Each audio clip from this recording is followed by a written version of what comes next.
My name is Brian Gallagher. I am a state forest ranger with the New York State Department of Environmental Conservation, and I am serving as one of the unified commanders on the Jennings Creek fire. The Jennings Creek fire is on the Sterling Forest State Park. We did an aerial recon mission this morning, and our current estimate is 2,500 acres in New York State and 2,500 acres in New Jersey.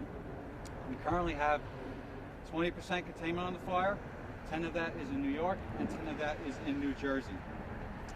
Assets currently assigned to this fire, we have 33 5-person hand crews, 5 engines, 4 water tankers, 6 helicopters, and we have about 230 personnel in the field.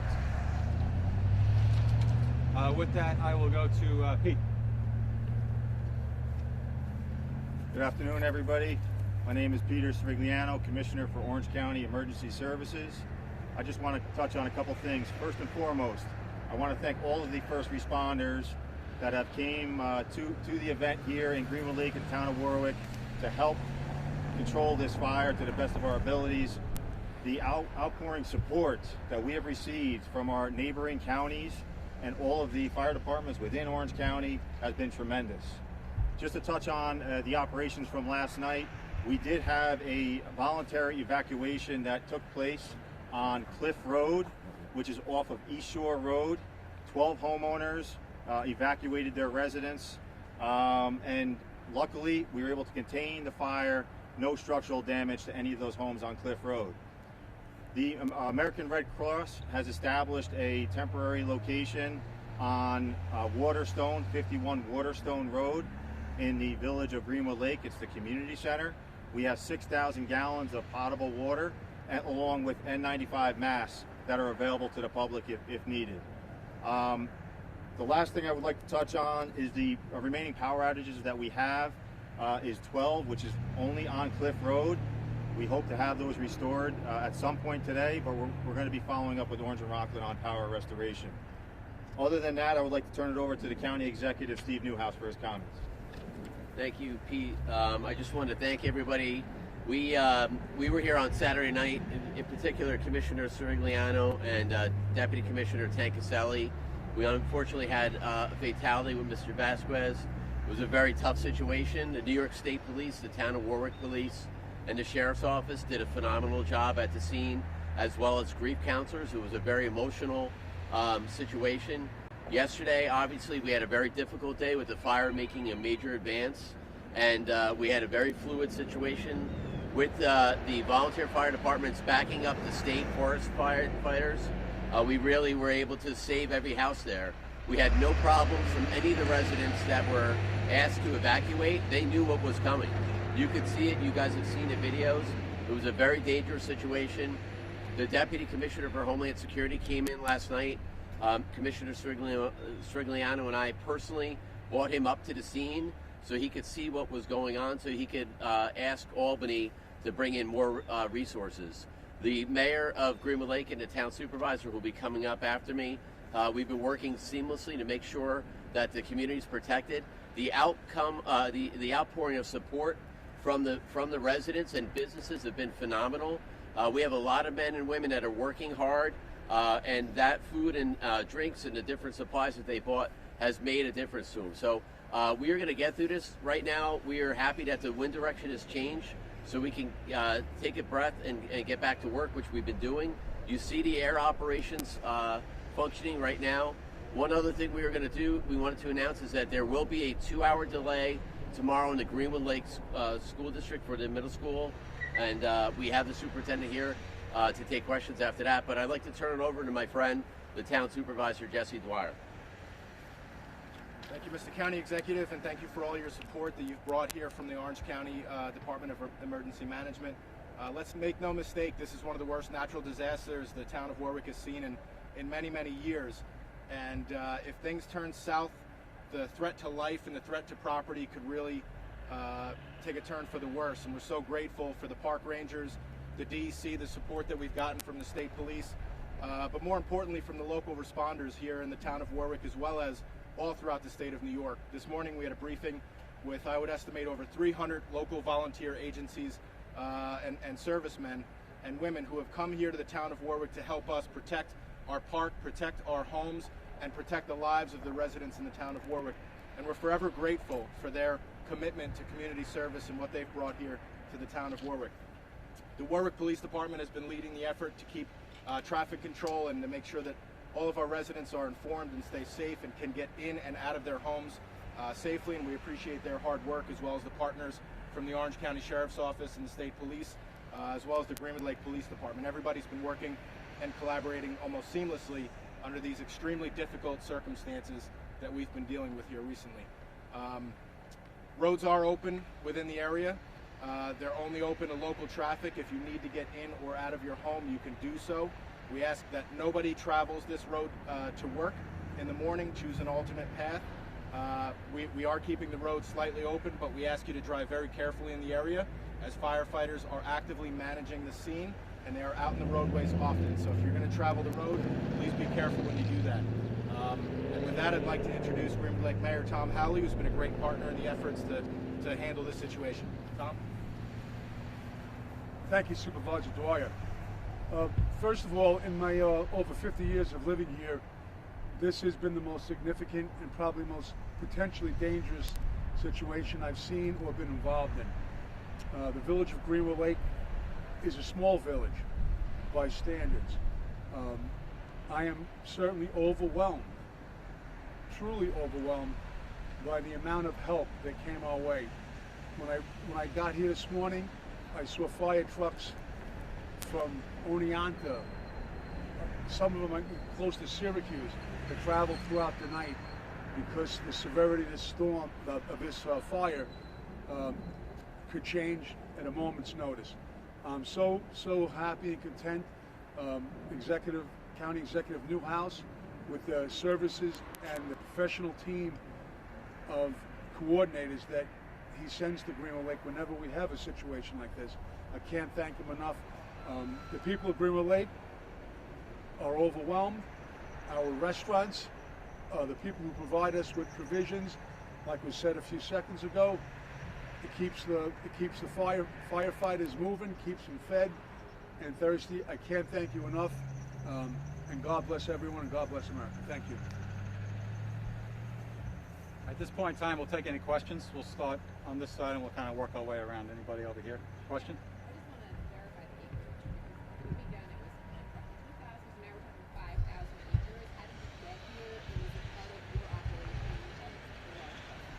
The acreage is 5,000 acres. We did a recon. Initially, the fire was too dangerous to get close to an acreage. We actually flew it this morning, so that is a number a good approximation of what we have right now. The only way to truly get a good acreage is to have somebody walk that fire line, and right now that's too dangerous, and we don't want to put other people at risk to do that. Winds are going to ramp up tonight, especially into tomorrow. So what is the plan of attack moving forward? So what happened yesterday, what happened over the weekend, we got a major push from the south wind, right? So that pushes the fire into New York, right? That's happened for a couple of days now. Starting today, we're starting to get that west wind, which is good. It's going to push it away from the Greenwood Lake community. Tomorrow, and then Wednesday, and then Thursday, it's going north, north, north. So the fire's going to be pushing away from this community. That's a good thing.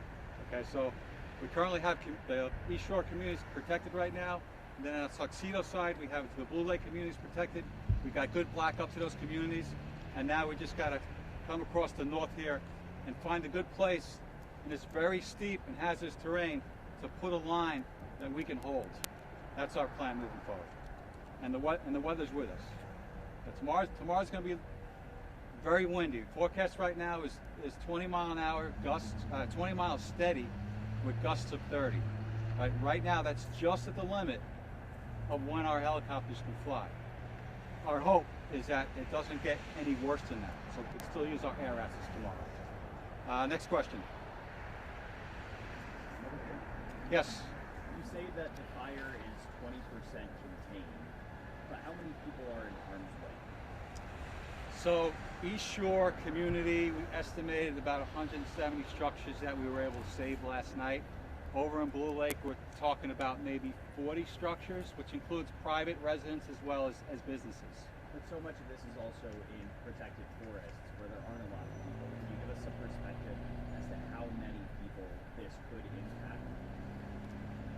I don't know the population areas just to the north here. I can't comment on that. The region did see some rain overnight. Did that do anything? Yeah, so let's talk about the weather. We're in a this is pretty rare that we have a drought going this far into the fall. Probably haven't seen a drought in this in, like the mayor said, and you haven't seen anything like this in 50 years. Like, we'll put this in perspective. Last season, from October 1st to the current day, New York State Forest Rangers responded to 9 fires for 18 acres, right? This year, we responded to 61 fires for almost 3,400 acres. You know, 6-fold number of fires and a vast increase, geometrical increase in the number of acreage, and mostly because of this large fire. We haven't had really good rain. Like, so last night we got a 1/4 inch of rain. That's kind of what we call appreciable rain. So it just gave us a little breather for our resources to get some rest. These local resources have been running and gunning since Saturday when this thing really blew up. Today gives us a little time to take a little breather, but tomorrow the winds come back. Yeah, it's been, from where I'm at in Suffolk County, we received maybe 1/2 inch of rain in the last 10 weeks, where we should have had about 12 inches. That's how dry it is. So what does that do to our firefighting efforts? Basically, the first 5 inches of that duff, you know, that beneath the surface, leaf litter that falls off the trees, that stuff is bone dry, right? So right now, you get a little bit of rain, puts that surface fire out, but if it's in the duff, it's going to stay there. It's going to smolder like a cigar until it gets dry enough, and then that fire can pop up again. And that's probably what we're going to see later this afternoon and in tomorrow when it starts going again. Can you speak to the need for residents to heed the warnings and the restrictions that are in place? I'll go to OEM on that. The county executive, actually on Friday of last week, renewed the burn ban that we currently have in effect in Orange County. And to the incident commander's point, Brian's point, it's crucial that they heed those warnings of the burn ban. And we've been touting that for the last 10 days or so, how crucial it is to not have the unnecessary bans.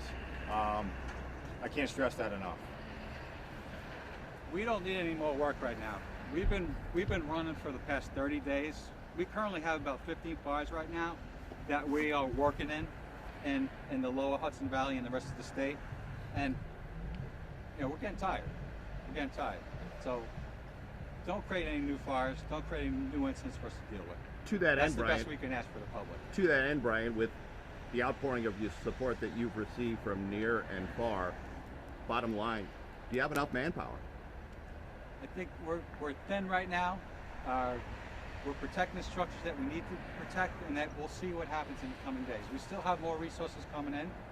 There are some fires that are starting to get into a controlled status, and we're going to start receiving some of the assets from those fires on this fire. So do you anticipate that this fire is going to get worse and larger? It will get a little larger. Some of the things we do when we fight these fires is we fight fire with fire. We'll pick a trail that we can hold, set some backfire. So some of the fire will grow because of some of the efforts that we do out in the field, and some will grow because of the way the wind is pushing the fire. Brian, could you educate us a little bit, because we mourn with you regarding the loss of one of your colleagues, an 18-year-old who was barely out of high school, who perished while doing this volunteer work. It does raise the question of what kind of training do young teenagers get before they're thrust into a job like this to make sure they know where to go, where not to go, what to do, and what not to do? So our basic firefighter training is it's a federal wildland course. It's nationally certified. That's 40 hours of training. That includes classroom time as well as time in the field. Thank you.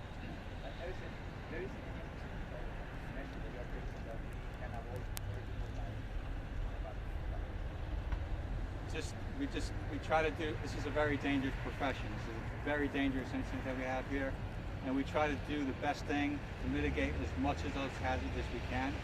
You know, we don't go into these willy-nilly. We try to think about and measure the risks that are there, right, versus the values of risk, right?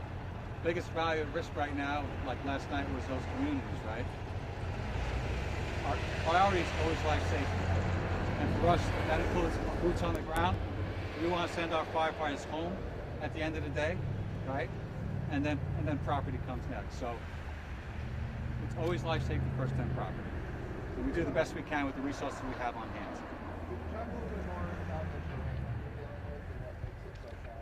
Yeah, so what's so challenging here is that we see the hills right here, right? Fairly steep. It gets steeper when you go over that ridge. And it's also super rocky. Like we've got 3 dozers on scene right now, and there's very limited place that our dozers can get to and actually put some really wide control line in for us. Most of our efforts is going to be hand line, people hiking in with hand tools to make the fire lines that we need to try and contain this. You just can't put a dozer area on, because then it's managing that risk, right? Like this, we don't want to put our dozer operators at risk, especially when there's a large fire right next to it. Do we have a cause yet? We don't have a cause. We know the origin of where it started. It started